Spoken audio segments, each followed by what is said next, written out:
So you set yourself an ambitious goal, like getting six-pack abs, learning to invest, or starting a successful business. But then you just can't seem to find the motivation to get started.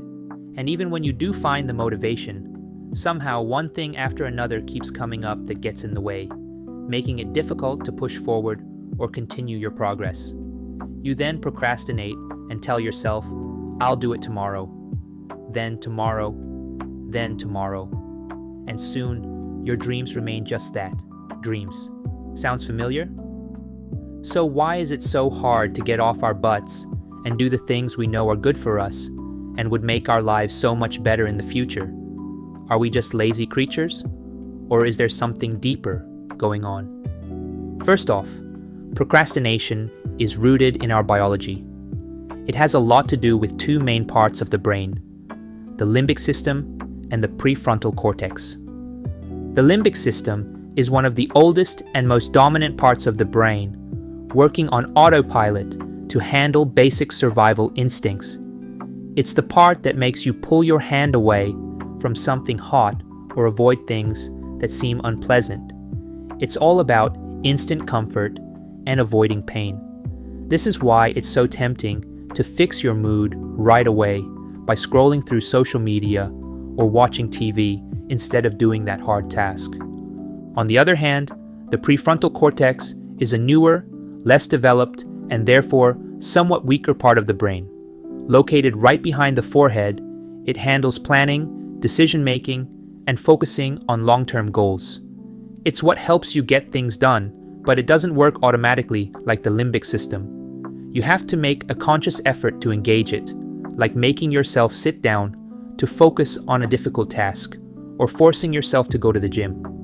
The moment you lose focus, though, the automatic limbic system steps back in, pushing you to do whatever feels good right now. Essentially, on a biological level, we have a brain that is selected for preferring immediate rewards rather than long-term goals.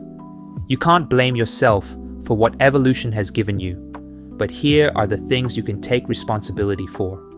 On a psychological level, psychologists view procrastination as basically a struggle with self-control. You know what you need to do, but somehow you just can't get yourself to start. There's a gap between your intention and your actions. Some think this gap comes from poor time management, suggesting that we naturally prioritize enjoyable activities early on, while we push off challenging tasks until they're urgent. This view sees procrastination as a logical calculation. Fun things are worth more now, and difficult tasks seem more important later. However, others argue that if procrastination was purely rational, we wouldn't feel bad about it. Procrastinators often feel guilty or anxious about delaying tasks, which hints at a deeper emotional struggle. A research tracking students' moods during a school deadline has shown that as tasks got harder, students avoided them for easier activities. Though they felt temporary relief, they also reported high levels of guilt. This showed that, deep down, procrastinators know the delay is harmful, but their emotions pull them towards something less stressful. In essence, while managing time and priorities plays a role, procrastination is often more about managing our emotions. It's that urge to avoid uncomfortable feelings now, even if it's at the expense of achieving our goals. So, what exactly are these uncomfortable feelings? One of the simplest reasons for procrastination is boredom. When a task feels dull or unpleasant, it's much easier to push it off. But fear and anxiety are also big drivers. For example, someone might avoid scheduling a medical checkup out of fear of bad news, or delay a presentation because they worry about being judged. The fear of failure can be especially paralyzing. When we doubt our ability to succeed, we often wait for inspiration that never arrives, since inspiration is more likely to strike once we've already started. Perfectionism is also a big contributor to this fear of failure. Procrastinators often feel a need to do everything perfectly, which can lead to delays as they get stuck on small details or feel overwhelmed by the entire task. This pressure to be perfect only adds stress, making it even harder to begin and trapping us in a cycle of putting things off. Ultimately, developing the skills and strategies to manage your emotions is necessary to help overcome procrastination and improve productivity. However, you've probably heard someone say, "Yeah, I procrastinate, but I work better under pressure."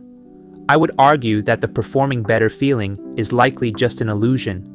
In a study, researchers tracked college students' performance, stress, and overall health over a semester. At first, procrastinators felt less stressed, but by the end, they were more stressed and earned lower grades. So, when people say they work better under pressure, they might really mean that the pressure finally pushes them to start. And sure, the pressure might help them get going, but that doesn't mean they're actually doing their best work. If we leave procrastination unchecked, it can lead to increased stress, lower quality work, and a damaged reputation. This cycle of postponing tasks can also harm relationships, as people may see chronic procrastinators as unreliable. Beyond work and social effects, procrastination can hurt our health, with delayed medical checkups or poor sleep from stress as common consequences. Over time, procrastination erodes self-confidence, motivation, and productivity, making it difficult to reach long-term goals and achieve success in life.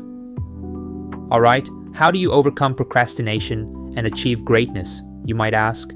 Let's say you want to start a business, for example. First, it's important to tackle the fear of failure that might be holding you back. When starting a business, it's natural to worry about whether it will succeed. But remember, mistakes are inevitable and part of the journey. Unless you can overcome the fear of failure, you won't ever get started. Instead of seeing mistakes as failures, view them as valuable lessons. For instance, if your idea doesn't click with your target audience, see it as feedback that's guiding you towards something better. Embrace these setbacks as signs of learning and progress. Next, start by breaking down your big goal into smaller steps. Starting a business can feel overwhelming, but if you just focus on one piece at a time, it becomes much more manageable. For example, instead of thinking about launching the whole business, focus on the first step, like researching your target market. Then set your next steps, such as writing a simple business plan or brainstorming brand ideas. Each step you complete builds momentum, making the overall goal feel much more achievable. Here's where setting personal deadlines comes in. Create a deadline for each small step. If market research is the first step, set a realistic deadline, like 1 month, to finish gathering the information. Then give yourself a deadline for each part of the plan, so it doesn't just keep dragging on. Now, to get yourself moving, try using the 10-minute rule.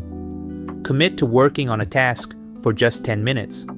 For instance, if writing a business plan feels daunting, sit down and work on just one section for 10 minutes. Often, that little nudge is enough to get you going, and once you start, you're likely to keep going and get more done than you expected. If you're feeling overwhelmed by perfectionism, remember that not everything has to be perfect to make progress. As with our example of launching a business, perfectionism can hold you back from even releasing your first product or website. Give yourself permission to start with a good enough version, like a simple website or basic prototype, instead of waiting for perfection. You can always make improvements along the way, but taking that first step is essential.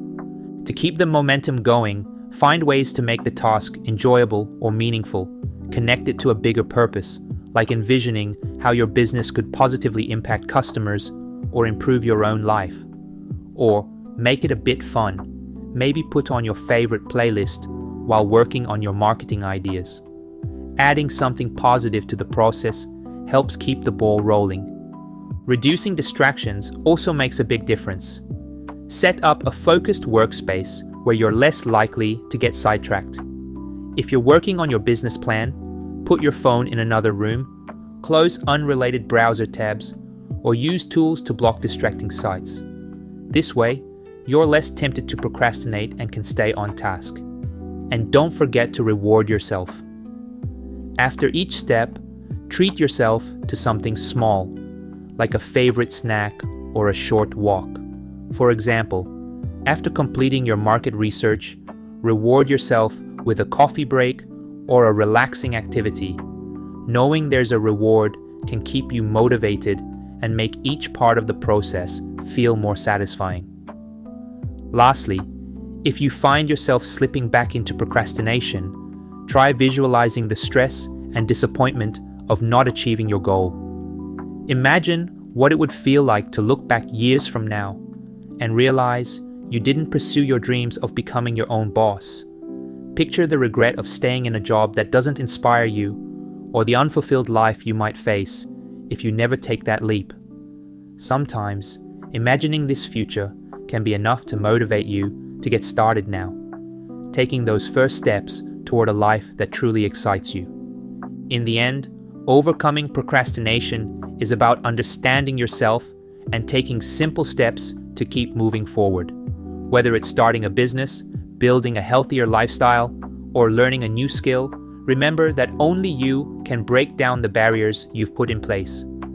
I am a firm believer in the saying, if you really want to do something, you'll find a way. If you don't, you'll find an excuse. So, if you consistently procrastinate on the thing you claim to desire, do you really want it?